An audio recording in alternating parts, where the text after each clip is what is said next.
පින්නතුනි. ඔයාලා ඔක්කොම මහන්සි වෙන්නේ මේ බණ අහන්නේ, දන් දෙන්නේ, සිල් ගන්නේ, භාවනා කරන්නේ, පුද පූජා පවත්වන්නේ මේ ඔක්කොම කරන්නේ ඇයි? මොනවටද? මේවා කරන්නේ ඇයි පුතා? නිවන් දකින්න. දැන් ඔයාලා දන්නවද නිවන තියෙන තැන? දැන් යන්න ඉස්සෙල්ලා තැන දැනගෙන හිටියේ නැත්නම් යන්න බෑනේ. නේද? දන්නවද නිවන තියෙන තැන? අපච්චි කෙනෙක් දන්නවා. 99.999%ක්ම දන්නේ. නිවන තියෙන්නේ නිවන තියෙන්නේ තමා තුල. නිවන තියෙන්නේ තමා තුල. අපාය තියෙන්නේ තමා තුලමයි.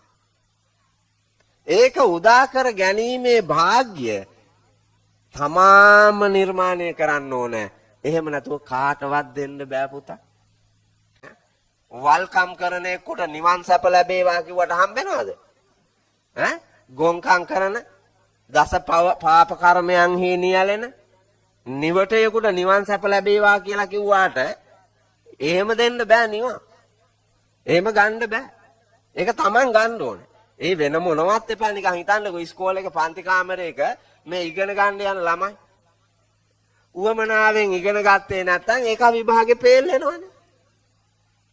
තමා තුල උවමනාව ඇති කරගෙන කැපවීමක් ඇති කරගෙන මහන්සි වෙලා අධ්‍යාපනයට ආදරයෙන් යමෙක් ඒ කටයුත්ත කළොත් ඒ ළමයා විභාගේ පාස් වෙනවා ඉහළින්.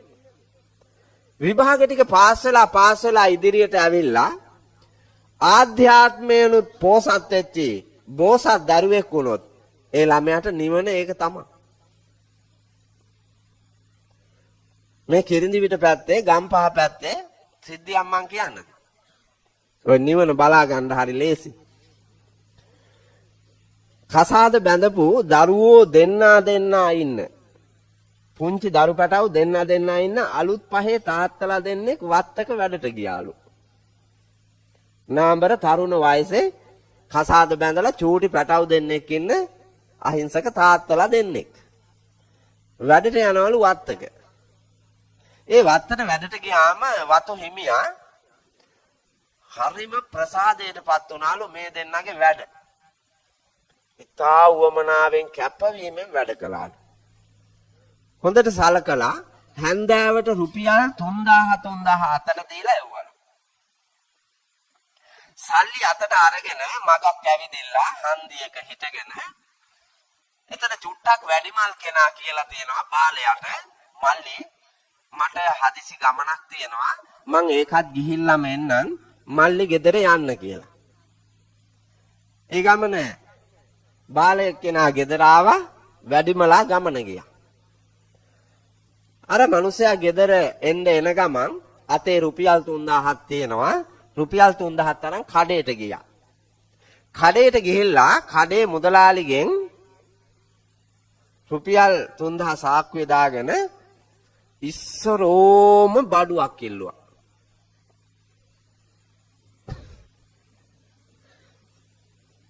මේ මිනිස්සයා මොකක් ඉල්ලන්නේ නැද්ද? ඔයාලට දැනෙන විදියට අවංකවම ඔයාලට දැනෙන විදියට මොකක්ද ඉල්ලුවේ? මෙතන ඉන්න අයගෙන් 100ට බහුතරයක්ම කියනවා වැරදි දෙයක් ඒ මිනිහා ඉල්ලුවා කියලා. හේතුව මොකක්ද? ඔයාලා එහෙම කියන්න හේතුව මේ මුළු සමාජයේම වැරදි ආකල්පයක් ඔළුවේ තියාගෙන ඉන්නවා. හේතුව රට එතනට වැටිලා. මේ මිනිහා අරක්කු ඉල්ලන්න ඇති ඉස්සරෝම, ගංජා ඉල්ලන්න ඇති ඉස්සරෝම, බීඩියක් හෝ සිගරට් එකක් ඉල්ලන්න ඇති ඉස්සරෝම කියන ආකල්පේ නේද ආවේ. ඒ ආකල්පය ආවේ මන් දන්නවා. නමුත් මේ මිනිහා ඉල්ලලා තියෙන්නේ මාරි පැකට් දෙකක්. මේ මිනිහා ඉල්ලලා තියෙන්නේ ඉස්සරෝම මාරි පැකට් දෙකක්. ඔයාලගේ හිත කොච්චර වල්ද බලන්නකො සමාජයේ දිහා. ඔයාලගේ හිත එකපාරටම ආවේ මේ සමාජය තුලේ ඉන්නේ උන් වල් ගති වලින් යුක්තයි කියන තැනටනේ. එහෙම තමයි නැමුනේ. හේතුව ගොඩක් දෙනෙක් වැඩ කරලා පඩිය ගත්තාම එහෙම වල් ගමන් යන එක සමාජගත වෙලා පුතා. මේ වර්තමාන සමාජගත වෙලා. නමුත් ඒ අතරේ ඉන්න මේ කොල්ලා මාරි පැකට් දෙකක් ඉස්සරෝම ඉල්ලලා. ඊට පස්සේ හාල් පොල් සීනි තේ කොළ 3-5 බඩු ඒවා මේවත් අරගෙන රුපියල් 2000ක් වෙන්න ගත්ත බඩු 1000ක් සාක්කුවේ දාගත්තා. මේ මිනිස්සයා ගෙදර එනවා ගෑණි බබාලා දෙන්නයි දොරකට වෙලා බලන්න හිටියා. පොඩි උන් දෙන්න දැක්ක ඈතින් එනවා. චූටි පැටව දෙන්න. ඈතින් එනවා දැකලා දුවගෙන ආවා කඩුල්ල ගාවට. දුවගෙන එනකොට තාත්තා කඩුල්ල ළඟ මාර බඩු මලු දෙක තියලා පොඩි උන් දෙන්නම මෙහෙම අත් දෙකෙන් අල්ලගත්තා වාඩි වෙලා.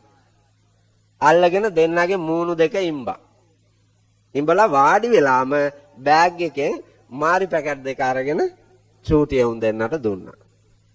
පොඩි උන් දෙන්න මාරි පැකට් දෙක අරගෙන තාත්තගේ බෙල්ලට අත දාලා තාත්තගේ මූණ ඉම්බල්. ඊට පස්සේ නැගිටලා පොඩි දෙන්නත් එක්කන් අම්මා පැත්තට යනවා. අම්මා ප්‍රීතියෙන් ඉතාමත් සඳ මඩලක්සේ සිසිවන වන ඉංග සුංග ගත හැකි මිටින නිසි පුලුලු කුලරිය සකයුරු තිසරතන දිසිරන ලියවුරු සිරියුත් මෙ පුරංගන ඇසිපිය එලන තරමින් නොවෙති දෙවංගන පුන් සඳ මඩලක්සේ ඉතාමත්ම හදවතේ ප්‍රීතියෙන් හිනාමුසු මුහුණෙන් දොරකඩ ඉඳලා ඉදිරියට ආවලු තාත්තයි පුතාලා දෙන්නයි පියසෙනෙහස දරුසෙනෙහස විඳිනවා දැකලා. ඒ එනකොට තාත්තාතේ තිබ්බ බඩු මලු දෙක අම්මට දීලා රුපියල් 1000ක් උන් දාතට දුන්නලු මේක තියලා තියන්න කියලා. ගේ ඇතුළට ගියපු කට්ටිය තේ හදාගෙන බීලා කට්ටියම එකතු වෙලා රාත්‍රියට කෑම කාලා ප්‍රීතියෙන් නිින්දට ගියා. අර ගමනක් ගිය මිනිස්සයා ඒ ගමනක් ගිය මිනිස්සයා ගියේ ආන් ඔයාලා හිතපු ගමන. ඔයාලා හිතපු ගමන ගිහිල්ලා යාළුවෝ කීප දෙනෙකුත් එක්කන් අර මුදලෙන් භාගයට භාගයක් එතෙන්ට ඉවර කළාලු. ඉවර කරගෙන දැන් එනවලු පාර නොපෙනෙන පෙනෙන ගතියෙන් ඉසඩ් වාගේ. ඉසඩ් අකුරේ හැඩයට එනවලු මේ මිනිස්සයා. ඇවිල්ලා කඩේකින් මේ මිනිස්සයා බඩු ඉල්ලුවාම ප්‍රසාදයක් නැතුව ඊ타ත්ම අප්‍රසාද චේතනාවෙන් කඩහිමියා බඩු දීලා මුදල් ටික අරගෙන ඵලයන් කිව්වා. මේ මිනිස්සයා අර shopping එකට දාගෙන බඩු ටිකකුත් එල්ලාගෙන එනකොට පාරේ වලකට වැටිලා පාලනය කරගන්න බෑනේ ශරීරය. නිකලුත් පැද්දෙන එකයි වලකට වැටිච්චාම තවත් බෑනේ. නොසිතූ විදියට කකුල හැපීමෙන් වැටිලා අතේ තිබ්බ මල්ල කල්මත්තෙන් විසි වෙලා කුඩු වෙලා ගියා. මේ මිනිස්යාගේ ඇඟපත වාරු නැති හින්දා මුණින් අතට වැටිච්ච මිනිහාගේ මූණ වැදිලා ජට්ටිකයි තොල්පටවල් ඔක්කොම පොඩි වුණා. කානුවට වැටිලා කෙඳිරි ගානකොට පාරේ ගිය ඈයෝ මේ මිනිස්යාව ඉස්පිරිතාලට දානවා. දහවලටත් කෑමක් නැති චූටි යවුනුයි ගෑණි මග බලාගෙන ඉන්නවා එනකන්. කරුවල ගලාගෙන එනවා. මිනිහා නැහැ. පොඩි උන් අඬලා හේ බාලා අම්මගේ ඔඩොක්කුවේ නින්ද ගියා. චූටි උන් දෙන්නත් තුරුල් කරගෙන ජීවිතයේ ගෙවන කරුමය දැක ගෑණි ඇඬු කඳුලින් මග බලාන හිටියලු. පණිවිඩයක් ආවාලු. මහත්තයා වැටිලා ඉස්පිරිතාලේ අරන් ගියා කියලා. ගෑණි එළි වෙනකන් තමන්ගේ ජීවන ගමනේ ගත්ත සහකරුවා පිළිබඳව ඇතිවෙච්ච කලකිරීමෙන් යුක්තව ජීවිත ගමනේ පරාජිත බව දැක අඬා ඉඳලා සමාජ තලයේ නින්දාව අපහාසය මගහැර ගන්නට ඉස්පිරිතාලට පාන්දර පොඩි උන් දෙන්නත් කීලි ගහගෙන ගියා. ගිහිල්ලා බලනකොට ඉස්පිරිතාලේ ඇඳේ අඳුරන්නවත් බැරි මිනිහෙක්. තොල් පොටවල් පුතා බතලා අල වාගේ පෙරලිලාලු. පොඩි වෙලා තොල් පොටවල්. ඒවට මැහුන් දාලා බට දාලා වතුර පොවනවා. දත් ටික කැඩිලා. මිනිහා ගාව හිටගත්තාම ගෑණි මිනිහාට ඇතිවෙච්චි තුවාලේ වේදනාවයි හදවතේ වේදනාවයි දෙක වැරදුනාම එහෙම වෙනවනේ. කඳුළු ගලාගෙන ආවලු පුතා. ගෑණිට ඇතිවෙච්ච චිත්ත වේදනාව කනගාටුව කලකිරීම මත ගෑණිට හයියෙන් ඇඬුණා. පොඩි උන් දෙන්න අම්මයි තාත්තයි අඬනවා බලාගෙන මහත් හයියෙන් ඇඬුවලු. ඒ වෙලාවේ හොස්පිටල් එකේ නර්ස් නෝනා කෙනෙක් ඇවිල්ලා කාලකන්නියෝ කසාද බැන්දාම ජීවිතේ අපායට යනවා තමයි. කරන්න දෙයක් නෑ ඉතින්.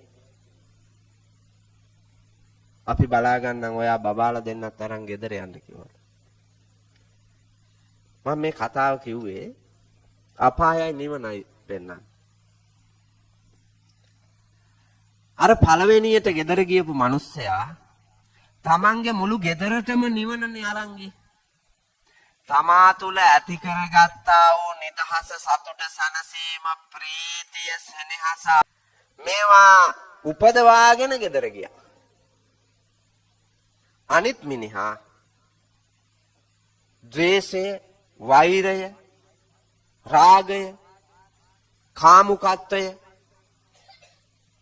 කම්සපට තියෙන ගිජු බව නිසා තමන්ගේ ජීවිතය අපාගාමී කරන ගමන් වේදනාව, දුක, කනගාටුව, නින්දාව, අපහාසය, ආක්‍රෝෂ පරිභව මුළු පවුලටම උදා කරමින් විනාශ වෙලා ගියා. මේ දෙන්නගෙම හිත මතනේ පුතා මේ දෙක ඉපදුනේ. නිවනත් අපායත් දෙක හිත මතින් බිහි වෙන ලක්ෂණ දෙකක්. එහෙනම් අවබෝධයෙන් හිත හීලා කරගෙන පාලනය කරගෙන ජීවිතය දකිනවා නම් පින්නතුනේ නිවන එතරම් දුර නෙමෙයි. නිවන එතරම් දුර නෙමෙයි. මට කියන්නකෝ මං කියවනේ මේ ලෝකේ සන්තෝෂයෙන් නැත්තේ මං කියලා මට හිතෙනවා කියලා. මේ පැවිදි ජීවිතයත් එක්ක මට මේ හිතෙන්නේ. ඔයාලා ඔක්කොම පැවිද්දෝ වන්දනා කරනවා. බෞද්ධ දර්ශනයට අනුව පැවිදි ජීවිතයද ශ්‍රේෂ්ඨ උතුම් නිදහස් සැපවත් නිර්වාණයට ළඟ ගිහි ජීවිතයද? පැවිදි ජීවිතය කියලා ඔයාලට හිතෙනවා කියලා හිතමුකෝ. දැන් ඔයාලා මේ මහන්සි වෙන්නේ සතුට, නිදහස, සැපත, නිර්වාණය හොයන්න නම් ඔයාලට තේරිලා තියෙනවා නම් පැවිදි ජීවිතේ නිවනට ළඟයි සැපවත් නිදහස් කියලා. ඇයි මහාන වෙන්නේ නැත්තේ? එහෙම තේරිලා නම් ඇයි මහාන වෙන්නේ නැත්තේ? හේතුව නිකම් වංචාවට බොරුවට ඔය කියන්නේ. ඔය පැවිදි ජීවිතයේ ශ්‍රේෂ්ඨයි උතුම් නිවනට ළඟයි කියලා ඔබ දැක්කා වාගේ කියන්නේ බොරුවට. ඔබේ යටිහිත වෙන තැනක තියෙන්නේ. මේ උඩින් මවන්නේ අභ්‍යන්තර කතාව වෙන එකක් නේ. දැන් හෙට නිවන් දකිමු කියලා කිව්වොත් එහෙනම් මේ මිනිස්සු බෑ කියනවා. ඇයි තාම වැඩ? ඉවර කරන්න වැඩ තියෙන හින්දා මේ අවුරුද්ද නම් බෑ කියලා කියන එක කියනවා මම දන්නවා. ඒකට තව කල් තියෙනවා. ඒ තරම් කුහක පෙරේතකමක් ඇතුලේ හංගාගෙන ඉන්නවා පුතා එළියට නොඑන. ඒ තමයි කාමච්ඡන්දේ. නිවන් යන්න දෙන්නේ නැති ධර්මතාවයේ කාමච්ඡන්දේ. කාමච්ඡන්දේ මත උපදිනවා ව්‍යාපාදේ. අනිත් කාරණේ කාමච්ඡන්දේ හින්දාම තීන මිද්ද. කාමච්ඡන්දේ හින්දාම උද්ධච්ච කුක්කුච්ච. කාමච්ඡන්දේ හින්දාම විචිකිච්ඡා. මේ නීවරණ ධර්ම උපදිනවා. මේ රාගික කෙලෙස් බර ලෝකය හැරදමා ඒක අල්ලාගෙන ඉන්න එක අතහැරලා එන්න කැමති නැත්තේ තද කාමච්ඡන්දේ තියෙන නිසා. ඒ කාමච්ඡන්දේ මත නීවරණ ධර්ම පහම ගොඩ නැගෙනවා නිවන් යන්න දෙන්නේ නැති. සැප විඳින්න දෙන්නේ නැති.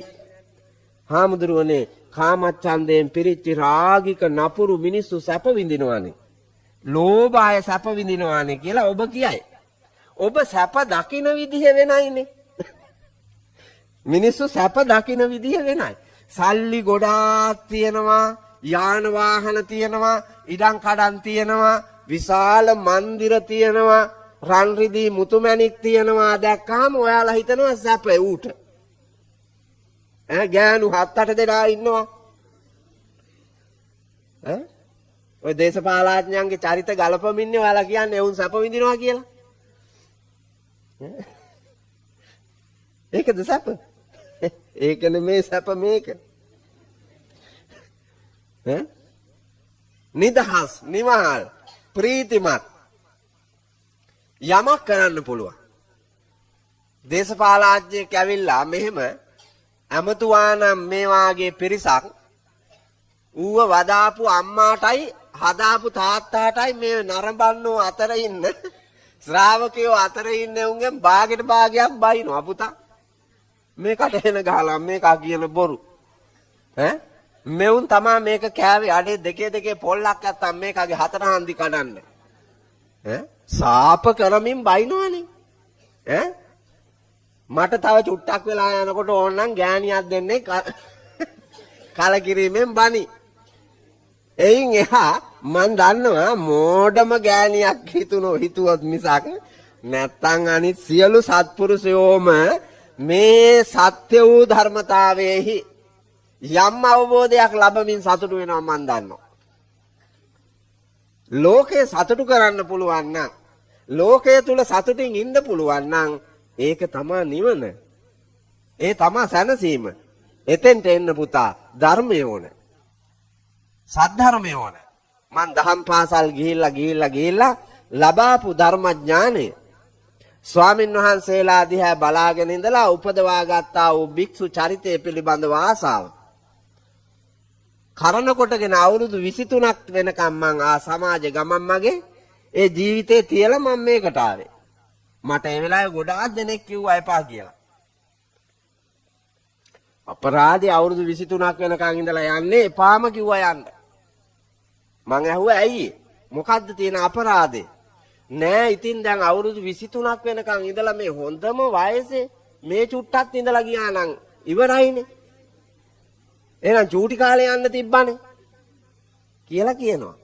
මොකද මේ තව චුට්ටක් ඉන්න කියලා කියන්නේ අවුරුදු 25ක් 26ක් 27ක් විතර වෙනකොට මේ කිරිඳි විට පැත්තට හරි ඇවිල්ලා මොකක් හරි ගොර කාණ්ඩක් වාගේ දිරච්ච එකක් එල්ලාගෙන ඔය පැලක් අටවාගෙන කොහේ හරි මුඩුක්කුවක රිංගාගෙන බුදියන්න පුතා. එහෙම එක්කට මේ මිනිස්සු දැකලා තියෙන සැප බලන්නකෝ. සදාතනික සැප වාගේ දැකලා තියෙන. මට කියන්නකෝ දැන් එහෙම එල්ලා ගත්ත අය සැපෙන් දින්නේ. ඇත්තටම කරුමයක් නෙමේ.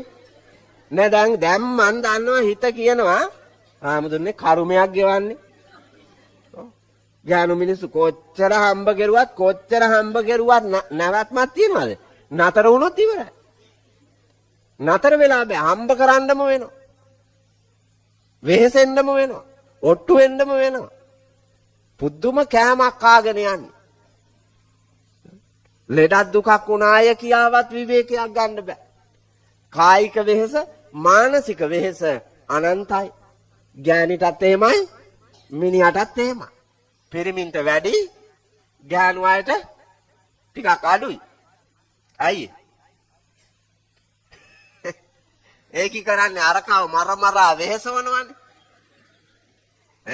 අරකව මරමරා වෙහෙසවා ගන්නවා ඔක්කොම. ඔව් මේ ළඟදී නඩුවක් එනවා. ආමියකේ හිටපු කොල්ලා පෙන්ෂන් ගිහිල්ලා ගෙදර ඇවිල්ලා දැන්. වෙනදා මාසෙකට දින 10ක් ඇවිල්ලා ඉඳලා යන්නේ. දැන් මේක පෙන්ෂන් ඇවිල්ලා මුළු මාසෙම ගෙදර. දැන් මූට තේරෙනවා මේ එවපු සල්ලි වලට මොකද වෙලා තියෙන්නේ කියලා. දෙන්න ලොකු අරුබුදයක්. දැන් ගෑණි අතට සල්ලි යන්නේ වෙනදා පොතට එවනවනේ සල්ලි ගෑණි ගියා. ගෑන්ට උවමනා පරිද්දෙන්ම ගත්ත පොතේ සල්ලි ආවා. දැන් මිනිහා තමයි ගනුදෙනු කරන්නේ. ගෙදර තියෙන බයිසිකලෙත් මිනිහාමයි පදින්නේ. ඇයි මිනිහා කඩේට යන්නේ? මිනිහා පොඩි එකා දාන්න යන්නේ. මිනිහා. ගෑණි ඉතින් ඒ ලෝකෙන් අත මිදුණා. දැන් මිනිහා ඉන්නේ හින්දා. බෑ ගෑණිට යන්න ඕන කඩේ. ගෑණිට යන්න ඕන ඉස්කෝලේ. එහෙම එකක් වෙලා. ගෑණිට බැංකු පොත ඕනම. මහා අරුබුදයක් වෙලා ගහගෙන පොලිසිය ආවා. ඊට පස්සේ පොලිසියේ කාන්තාවක් ගෑනු කෙනෙක්ම පොලිස් කාන්තාවක්ම අරුන්දට කියනවා උඹ ගෑණි වෙහා. මූට මිනිහා වෙන්න දීපන්. උඹ ගෑණි වෙලා මූට මිනිහා වෙන්න දීපන් කියලා. එහෙම මේ සමාජය ඇතුලේ පුතා අර ගේ ඇතුළ ගිනි ගයක්සේ ඇවිලෙන එකක් කරගෙන තියෙන්නේ. ඒ ගෙට ගිනි තිබ්බේ කවුරුවත් නෙමෙයි. ගෙහිමියෝමයි. ගෙහිමියෝම ගිනි තියාගෙන හැම වෙලාවෙම පත්තු වෙච්ච ගමන් කෑ ගහනවා. ඇයි දැවෙනවනේ. හිත හැම වෙලාවෙම දැවෙනවා. හිත දැවෙන්න ඒ දැවෙන මිනිහා ගන්න තීරණේ කවරක්ද කියලා කියන්න බෑනේ. ලැජ්ජාත් නැහැ බයත් නැහැ පුතා.